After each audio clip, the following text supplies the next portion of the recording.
মুহূর্তে আছি আমার কলেজে, আর সেখানে চলছে একটা ফেস্টিভ্যাল, ফুড ফেস্টিভ্যাল। তো সেখানে আমার সাথে দেখা হয়েছে এই দেবাশিস ভাইয়ের সাথে। আর দেবাশিস ভাই আছে সবসময়, দেখো এখানে খাচ্ছে ঘুরছে। আর দেবাশিস ভাই কিছু বলো, কেমন লাগে আমাদের কলেজে এসে? দারুণ, যেখানে খাবার সেখানে আমি খেতে ভীষণ ভালোবাসি। সবাই খাওয়া বেশি হয়েছে, জানে। কিছু খাওয়া দেখো সব খেয়ে নিয়েছি। আমার ব্লগে গেলে সবাই দেখতে পারবে।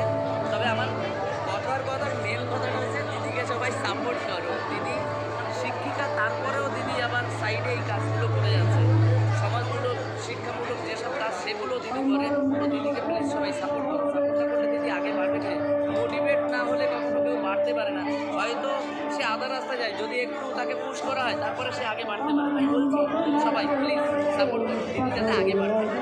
আমার সাথে দেবাশিস ভাইয়ের প্রথম দেখা, কিন্তু আবার একটুও মনে হচ্ছে না দেবাশিস ভাইয়ের সাথে আমার প্রথম দেখা, একদম নিজের ভাইয়ের মতো। তো সবাই থাকবে এনবি ব্লগের পাশে। হ্যাঁ একদম। আমাকে